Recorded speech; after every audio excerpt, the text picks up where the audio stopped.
Hola, ¿qué tal? Bienvenidos una vez más a Think Studio, Cine y Arte. En esta ocasión nos encontramos con un invitado de lujo, Juan Carlos de Te Explico un Cuadro. ¿Cómo estás, Juan Carlos? Hola Jonathan, ¿qué tal? Fino, encantado de estar aquí con ustedes.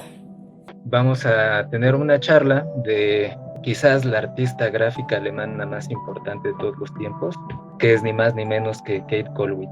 Pues Kate Kollwitz es una artista alemana que nace en Königsberg en 1867. Cuando nace Kate Kollwitz estamos en una Alemania muy compleja políticamente. Todavía está en medio de un régimen imperial que es al mismo tiempo feudal y militarista, que es el régimen de Guillermo II.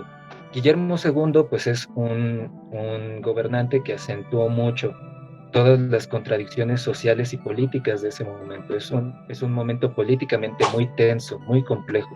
Está lleno de guerras, lleno de conflictos en todas partes y sobre todo la vida europea en este momento va a ser una vida muy convulsa. La ideología de Guillermo II, que es una ideología pangermanista, inculcada por además un séquito de miles de maestros y de profesores que se encargaban de hacer esa campaña de proselitismo a favor del régimen del Kaiser, pues habían corrompido la moral política, tanto de la burguesía como de los estratos más bajos y los estratos populares.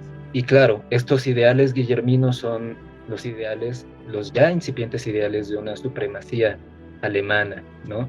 De esta fuerza alemana. Es una Alemania que empieza por primera vez a verse cegada por un sueño de gloria y de dominio, y lo vamos a ver en otras expresiones contemporáneas a la obra de Kate Kollwitz, como por ejemplo la obra de Wagner, pese a que todavía no tenemos esta noción de lo que va a ser después la Alemania nazi. Aquí en este momento histórico es donde se empiezan a gestar tanto los ideales antisemitas como los ideales y los sueños de gloria y de dominio de Alemania hacia otras partes del mundo. Tenemos también otra situación interesante, que al mismo tiempo de estos ideales tenemos una especie de mesianismo socialista que una gran parte de la cultura alemana va a retomar y que va a adoptar como propia. Y claro, se empieza a gestar una oposición al régimen del Kaiser con una idea socialdemócrata, con una noción de izquierdas, digamos, que es una noción muy interesante, porque esta noción de izquierdas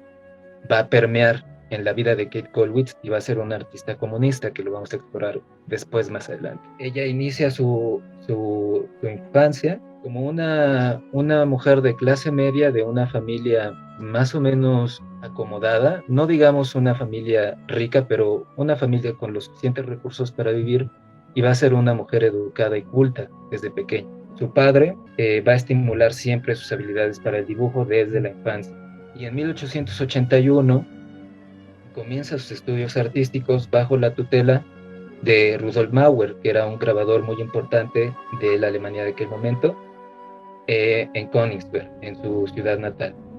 Y además recibe clases junto con el pintor Gustav Naukopf. En 1885 ella se traslada a Berlín para cursar estudios en la Escuela de Arte Femenina. Es un momento también interesante porque por primera vez las escuelas de arte empiezan a aceptar y a recibir mujeres, y Kate Kollwitz va a ser pionera en esa rama, no solamente como alumna, sino después, posteriormente, como maestra. Va a ser una de las primeras mujeres alemanas que logra introducirse a la academia como maestra. Y en esta etapa como estudiante empieza a gestar su interés por obra, digamos, con un gran dramatismo, que es lo que a ella le va a interesar. La obra del simbolista Max Klinger, que va a ser una obra fundamental para entender toda su primera etapa como grabadora. Y justamente, ¿no?, de esta primera etapa como grabadora es donde se genera esta serie tan importante de grabados en hueco grabado de aguafuertes y aguatintas de Los Tejedores, que está basada en una novela de Hauptmann, donde retoma este tema para explorar un naturalismo que ya está empezando a dar visos del expresionismo. O sea, y esto es también muy importante porque es aquí en Alemania donde se gesta el expresionismo y donde este primer acercamiento al expresionismo es un acercamiento todavía muy pegado al realismo socialista, que venía de Francia, al naturalismo que se estaba gestando, por ejemplo, en Inglaterra, a todos los movimientos románticos, tanto de Francia, de Alemania, etcétera. Entonces, es un primer acercamiento a lo que van a ser después los grandes grupos expresionistas, el Puente y el Jinete Azul, que los vamos a tener años después. Creo que pese a que Kate Kollwitz no es una artista que podríamos considerar dentro del expresionismo alemán más pujante, quizás está en un principio más atraída por esta cuestión de un realismo socialista, pero el trabajo tiene una carga tan fuerte y tan dura y son obras tan crudas que perfectamente influencian a la nueva objetividad. O sea, es clarísimo que un Otto Dix había revisado la obra de Kate Kollwitz y que va a beber mucho de ella. En 1891 contrae matrimonio con el doctor Karl Kollwitz, del cual adopta el apellido Kollwitz, y ambos se trasladan a Berlín, donde se establecen en un barrio pobre de la capital y donde su marido ejerce su actividad como médico y como militante socialista. Esto también es interesante porque ambos son militantes socialistas.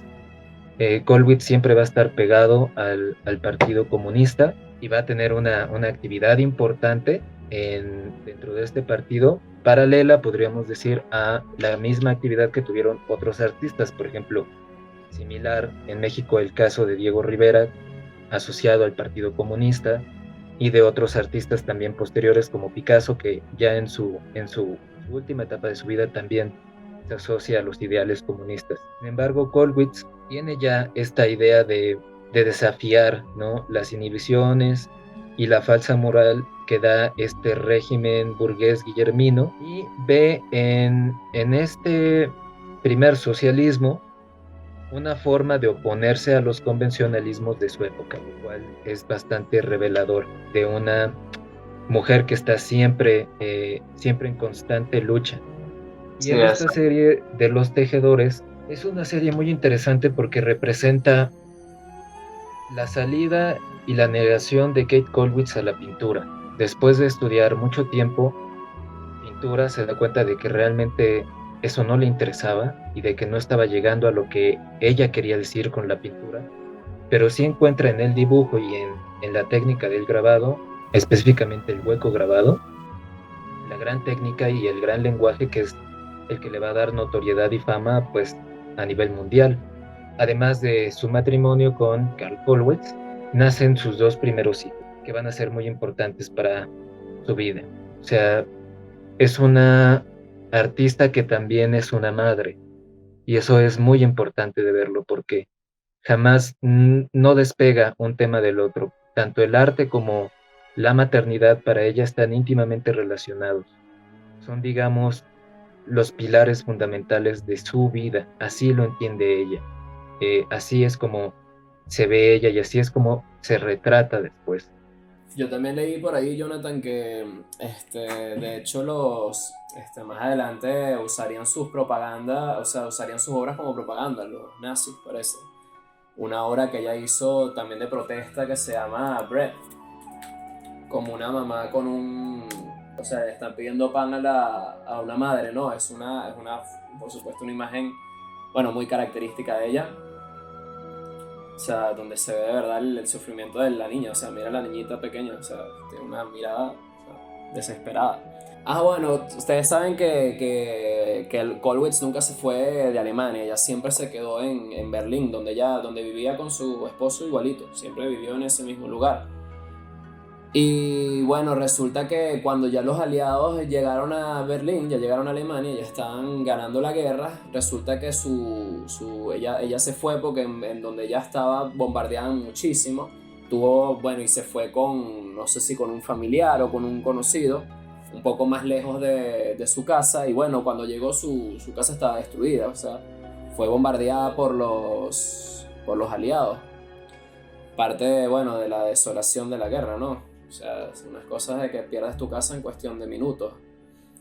Y bueno, no solo tu casa, también perdió muchísimos trabajos, muchísimos grabados, sus materiales y sobre todo, pero lo más importante es que perdió, o sea, cosas materiales, ¿no? O sea, sus fotos, sus recuerdos, ese tipo de su casa, o sea, ha vivido ahí 50 años. Imagínate cómo le hizo sentir eso. Incluso, de hecho, ella parece, o sea, no sé, hay que confirmar esto, que ella incluso en una de sus cartas le pidió permiso a su hijo para suicidarse cuando ya era vieja. O sea, era una cosa de que era una persona que sufrió hasta decir basta. Es una época donde las condiciones sociales, ¿no? Rayan en el absurdo, o sea, y se da cuenta Kollwitz de eso. Es una artista que tiene como esta noción de capturar la esencia de su momento de una forma tan cruda y de una forma tan lúcida que prácticamente toda una época y todo un momento histórico queda registrado. Regresando un poco en el tiempo, vayamos al año de 1925. En 1925, esta Kate Kollwitz hace un portafolio donde hace 7 xilografías que son una serie de obras extraordinarias. Son litografías muy duras donde se muestra a la mujer en su condición más vulnerable y al mismo tiempo son de una fuerza extraordinaria. Y este portafolio de 7 xilografías va a ser una pieza fundamental, importantísima, para entender toda la gráfica del expresionismo alemán. Es una de las piezas más importantes del expresionismo alemán, donde se denuncian justo estas condiciones penosas de la guerra y las injusticias sociales del momento. Además, ¿no? Se ve, por ejemplo, en una de estas xilografías a un grupo de mujeres abrazándose entre sí, generando una especie de masa donde ya es muy, muy distinta esta aproximación a la mujer a la que tiene en los tejedores. Cuando vemos los tejedores, es una mujer que está combatiendo, es una mujer que está resistiendo, que está en la lucha. Aquí esta xilografía nos muestra a este grupo de mujeres abrazándose entre sí, resistiendo entre sí. Podríamos decir que es una de las primeras grandes expresiones del arte feminista de este momento, y una de las más conscientes y de las más lúcidas, porque en medio además de ello se encuentra ahí un niño pequeño que podríamos pensar que pues es su hijo Peter, recientemente fallecido en la Primera Guerra Mundial. Y posterior a esta gran serie que va a tener una repercusión bastante importante, esta serie de xilografías van a ser resguardadas actualmente en el Museo de Arte Moderno de Nueva York. Tiene un viaje a Rusia, y en este viaje a Rusia, a la región del Volga, a la cual evidentemente por sus ideales políticos socialistas se sentía muy atraída, de pronto tiene una enorme decepción, tiene un enorme sentimiento de desamparo, porque se da cuenta de que el régimen socialista ruso puede ser un régimen también muy, muy brutal, muy cruento, y presenta algunas atrocidades. Bueno, la parte positiva de la vida de Kollwitz es que por lo menos tuvo muchísimo éxito en vida. O sea, esta mujer estuvo en muchísimas exposiciones y por todo el mundo. De hecho, en Estados Unidos sus obras fueron súper valoradas, incluso. Llegó a estar en China, creo, también. Si no es China, es otro país asiático. Ya voy a ver si lo encuentro por aquí. Pero eso sí, por lo menos tuvo bastante éxito y con todo este problema de la pérdida de su hijo, le dio muchísima más crudeza a sus obras, ¿verdad? Porque ya en cierto modo ya sentía el dolor que quería expresar y es algo que le dio todavía más fuerza a sus obras y continuó por este camino. O sea, ella siempre fue, nunca cambió de estilo, por así decirlo. Sí probó bastantes técnicas como las que tú mencionaste, Jonathan, probó la litografía, la xilografía, todo tipo de grabados. Llegó a pintar al óleo, pero no le gustó mucho también, se dedicó a los grabados. Y bueno, si haces algo bien, ¿por qué cambiar de estilo, verdad? O sea, ella siguió haciendo exactamente el mismo estilo de grabados, pero eso sí, los temas variarían muchísimo.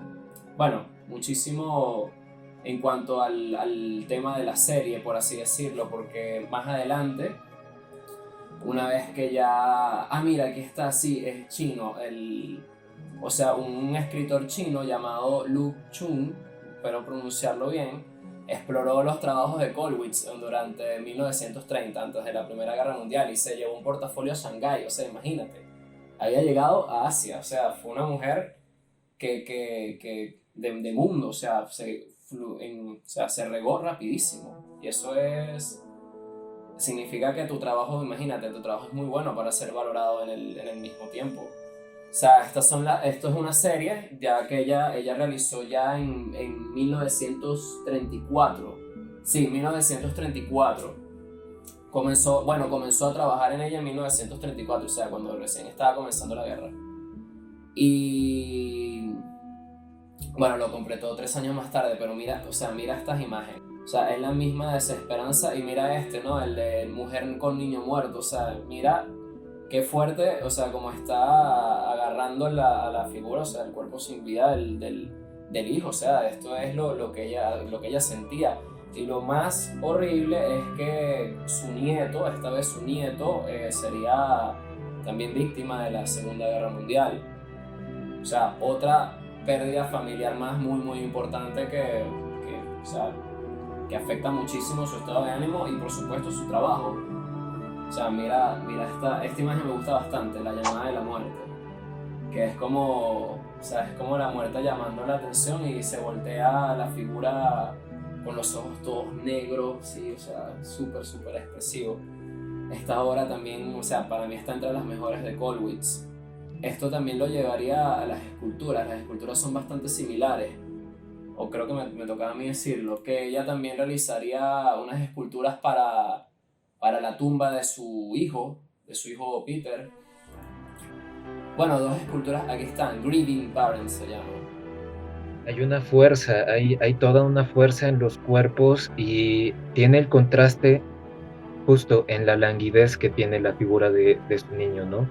Que sabes que es un cuerpo que jamás va a tener otra vez esa fuerza, que su pulsión de vida ya se terminó, y que lo único que le queda a esta mujer es darle un último acto de amor, que es una cosa también tremenda y bellísima de la obra de Kate Colwood. Creo que al final de su vida es lo que nos muestra un poco cómo en todo este dolor y en todo este sufrimiento deja algo de amor, pese a que sea terrible, o sea, y crudísimo. No, casi todas las series de ella son así, pero yo creo que maduró, o sea, un poco más con el tiempo, y lo hizo aún todavía más horrible, por así decirlo, ¿no? Las sensaciones que pasará a esta gente. O sea, es que tú lo ves y tú dices, oye, está pasando por algo horrible, pero horrible.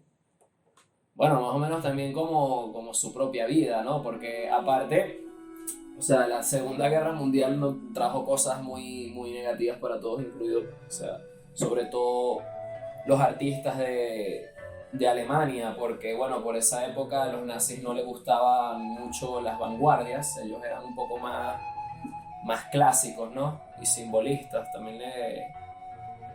y bueno, y todo lo que lo que no cumplía con estos estándares era para ellos una aberración, era arte degenerado, lo que ellos llamaban arte degenerado, que es lo que hablamos antes, bueno, que muchísimas obras de Alemania fueron confiscadas, incluidas las de Kollwitz. A Kollwitz la retiraron de los museos, justamente porque no cumplía, digamos que, bueno, como tú habías comentado antes, Jonathan, los nazis querían dar esa imagen de que aquí todo está bien, que somos fuertes, somos importantes, un poco también como la misma filosofía de Nietzsche y de Schopenhauer, o sea, un poco de fuerza, ¿no? De orgullo también nacional con respecto, bueno, lo mal que le había ido en la Primera Guerra Mundial, bueno, todo ese tema social que inspiró y que fundó el nazismo, ¿no? De la que se nutrió el nazismo.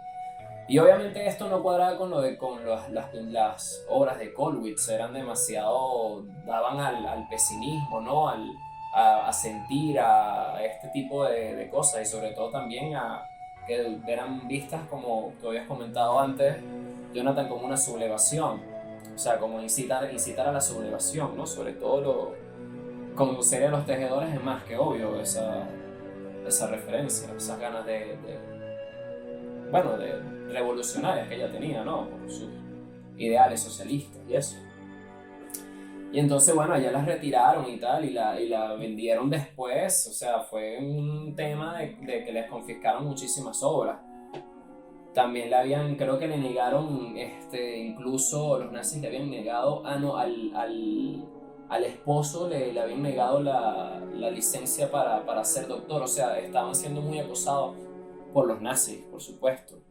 Ella muere unos cuantos meses antes, en abril de 1945, antes de que finalice la guerra. Entonces, en realidad, Kollwitz jamás logra ver el fin de la Segunda Guerra Mundial, pero es muy interesante cómo hoy en día una de sus esculturas, quizás su escultura más emblemática en Alemania, que es justamente también titulada Madre con su hijo muerto, que es conocida como La Piedad de Kollwitz, está en el centro del Neuwache, Berlín, que sirve como un monumento a las víctimas de la guerra y del nazismo. Y al final, Kate Kollwitz es tomada como un emblema del arte alemán, pero jamás como una artista pegada al régimen nazi, sino lo opuesto. Es una artista contestataria que siempre se opuso a la ideología belicosa alemana, tomada como un emblema del feminismo y además como una artista pacifista extraordinaria. Y en mi opinión personal, es la artista gráfica alemana más importante de todos los tiempos. Quizás